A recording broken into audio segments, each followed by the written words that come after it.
ការអានប៉ាជឺគឺយើងគុំវា3ចូលគ្នាបាទយើងគុំវា3បាទអញ្ចឹងយើងប្រើតារាងប៉ាជឺយើងហៅថាតារាងរាសីបាទតារាងរាសីគូបាទនេះrồiហើយយើងមានវ័យច10ឆ្នាំបាទវ័យច10ឆ្នាំនោះគឺយើងកណនីបាទយើងកណនីណាបានចេញហើយយើងមានរាសីប្រចាំឆ្នាំបាទអញ្ចឹងចំពោះតារាងយើងមានតិថីនឹងតួខ្លួនបាទអ្នកខ្លះចេះតែច្រឡំតួឆ្នាំបាទតួឆ្នាំយើងអត់យកទេសម័យមុនដោយសារតែយើងអត់មានថ្ងៃខែឆ្នាំកំណើតច្បាស់លាស់យើងយកតួឆ្នាំមកបាទ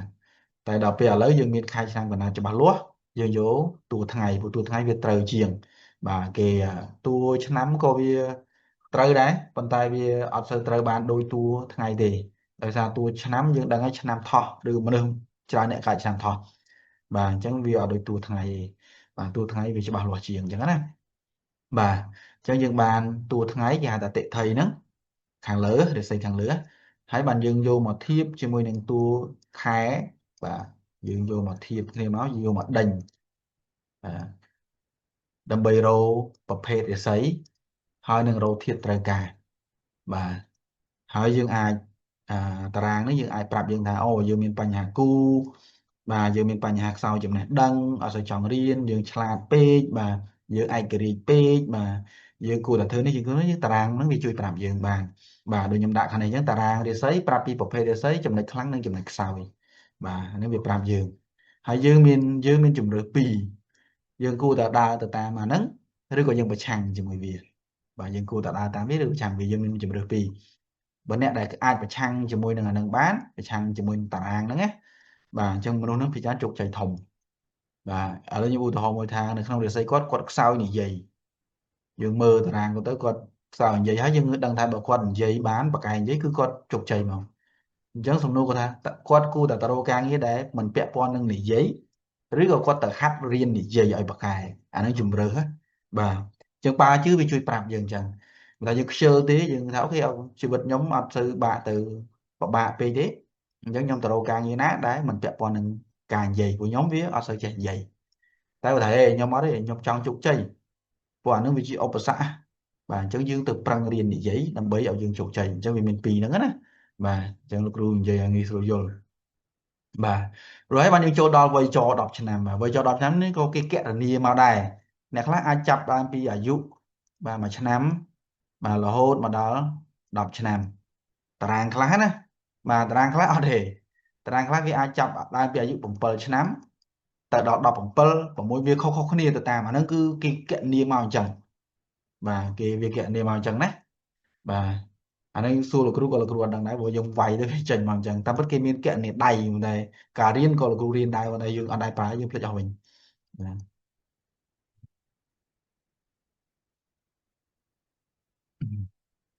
ឥឡូវយើងតទៀតហើយយើងមានរាសីប្រចាំឆ្នាំបាទអញ្ចឹងវ័យចវាប្រាប់ពីដំណើរជីវិត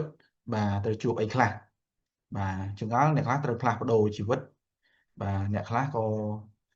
បាទត្រូវជោគជ័យឆ្នាំណាអីក្នុងវ័យណាអីវាប្រាប់យើងឲ្យបរាជ័យអីចឹងណា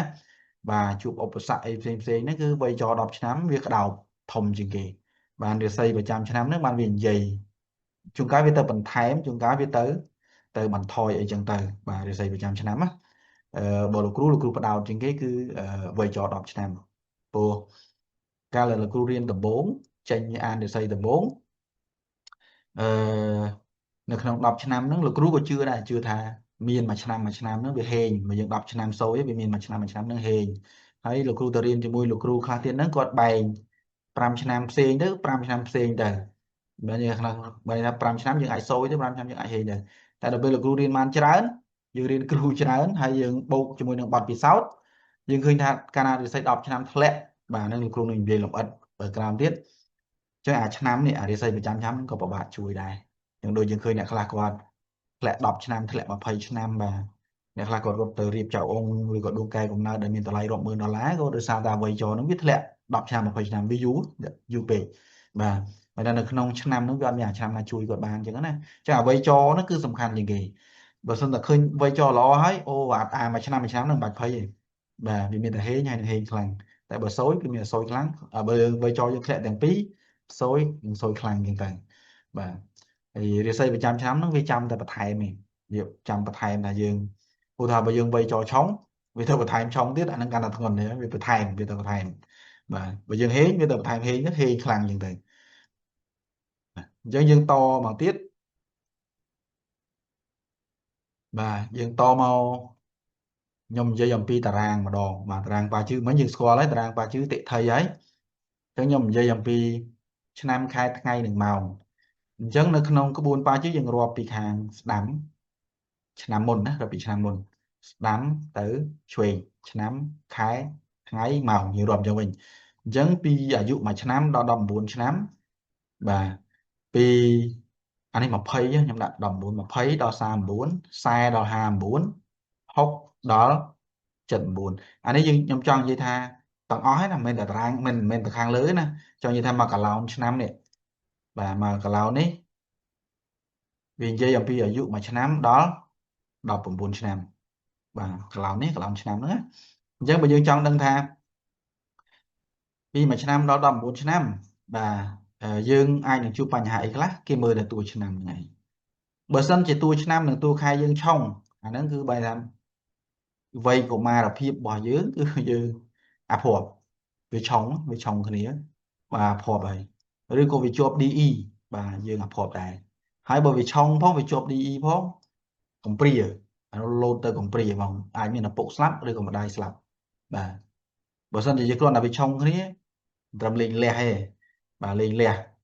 បាទឬក៏បើវាជាប់ DE ឪពុករវល់ឬក៏ម្ដាយរវល់ផ្ញើយើងនៅនឹងយាយបាទអាហ្នឹងណាប៉ុន្តែវានៅមានវ័យចរនៅមានអីទៀតមកបន្ថែមទៀតដូចគ្រូនិយាយវាបន្ថែមទៀតពេលខ្លះបើវាមាន DE ហើយស្រាប់តែអ្វីចរនឹងឆុងទៀតក៏វាលោតចូលទៅកំព្រាដែរអញ្ចឹងណាអានេះយើងនិយាយទូទៅសិនទេអញ្ចឹងបងប្អូនអាចមើលទៅមើលតារាងខ្លួនឯងដែលខ្ញុំឲ្យ download នោះបាទយើងអាចប្រើរបស់អ្នកគ្រូវុយគីមក៏បានរបស់អ្នកគ្រូណាលីក៏បានតែរបស់ណាក៏បានដែរហើយសម្រាប់ខ្ញុំសង្ឃឹមថាខ្មែរយើងនឹងរួបរวมគ្នាខ្លាយទៅជាសហគមន៍ហ្វុងស៊ុយមួយឬក៏មួយដ៏ខ្លាំងណាអត់ចង់ឲ្យបែកដូចឥឡូវទេឥឡូវម្នាក់បែករៀងខ្លួនអញ្ចឹងសម្រាប់ខ្ញុំមានអារម្មណ៍អត់សូវសប្បាយចិត្តដែលយើងទៅប្រទេសគេយើងឃើញគេរួមគ្នាដែលមកប្រទេសយើងប្រកាន់គោលការណ៍រៀងខ្លួនខ្ញុំអត់សូវសប្បាយចិត្តអញ្ចឹងណាហើយអានឹងសង្ឃឹមអនាគតបាទអនាគតតើយើងចេះរួមគ្នាណាបាទខុសត្រូវឲ្យយើងនិយាយគ្នាទៅហើយបាទវិជាវាមានច្រើននេះទៅគុំថានេះខុសអានោះត្រូវអីចឹងណាយើងរួមគ្នាអភិវឌ្ឍរួមមួយទៅអានេះគំនិតរបស់ខ្ញុំទេអឺអញ្ចឹងបើសិនជាយើងមើលតារាងរបស់យើងឃើញឆុងបាទយើងឃើញខែហើយនឹងឆ្នាំឆុងអញ្ចឹងអានឹងបានថាយើងបញ្ហាយើងមានបញ្ហាអាភ័ព្វនៅពីតូចហើយពីតូចគឺវេទនាបាទឬក៏ជាប់ DE អីយើងខ្វះភាពកក់ក្ដៅហើយបើគាត់ណាយើងគ្រាន់ជាប់ DE វាគ្រាន់ជាអាឆុងបាទអាឆុងហ្នឹងវេទនាហ្មងជួបរឿងរ៉ាវបាទទ្រាំបានដល់វ័យធំផុតណាបាទហើយសម្រាប់ខែវិញគឺ19ដល់39បាទនិយាយរួមទៅអានេះយើងយកចំនួនអាយុនេះពេលខ្លះអាចខុសដោយសារអីយើងយកមធ្យមភាពអាយុនៅតាមប្រទេសនីមួយបាទនៅតាមប្រទេសនីមួយយើងយកអឺមធ្យមភាពឧទាហរណ៍ថាប្រទេសយើងអាយុដូចជា6ត្រឹម65ហ្នឹងបាទភាសាអង់គ្លេសហៅថា life expectancy មិនត្រឹមតែ65អញ្ចឹងយកទៅបញ្ចែក4ដល់ម៉ោងណាអញ្ចឹងណាបាទនៅស្រុកគេអាច18អញ្ចឹងទៅបាទដោយសារតែហ្នឹងមិនទេបានរបស់ខ្ញុំនោះវាចេះតែលោតអត់យល់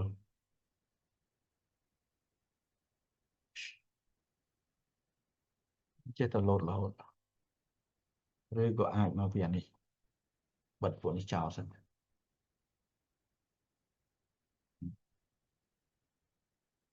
បាទហេអញ្ចឹងយើងតទៀតណាបាទអញ្ចឹងអានេះជួនកាលយើងអាចចែកត្រឹមពីមួយឆ្នាំដល់18អីចឹងទៅបាទនេះខ្ញុំនិយាយទូទៅទេបាទយើងអាចគិតខ្លួនឯងណាយើងនិយាយទូទៅហើយវាពាក់ព័ន្ធនឹងអាយុនៅក្នុងប្រទេសនីមួយៗអញ្ចឹងទៅបាទអញ្ចឹងបើយើងនិយាយពីអាយុគឺយើងមើលបែបហ្នឹងណាអាយុគឺយើងមើលបែបហ្នឹងយើងជួបអីខ្លះបាទឥឡូវខ្ញុំឧទាហរណ៍មួយទៀតថា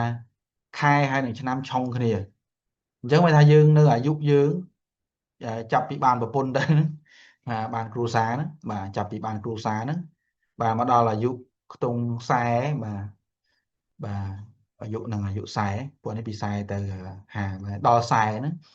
បាទគឺយើងជួបបញ្ហារឿងគូហ្មងឆ្លោះគ្នាប្តីប្រពន្ធហ្នឹងគឺអត់ដែលត្រូវគ្នាទេបាទដោយសារវាឆុងបាទជួនកាលប្រពន្ធនឹងឈ្មោះសួរជាមួយខាងយើងវាញ៉េញ៉ៃហ៎អញ្ចឹងឲ្យតែវាឆុងគ្នានៅក្នុងរាសីគឺអាយុចន្លោះហ្នឹងគឺញ៉េញ៉ៃហើយអញ្ចឹងយើងចូលទៅមើលទៅបើសិនយើងមានឆុងនៅចន្លោះហ្នឹងគឺ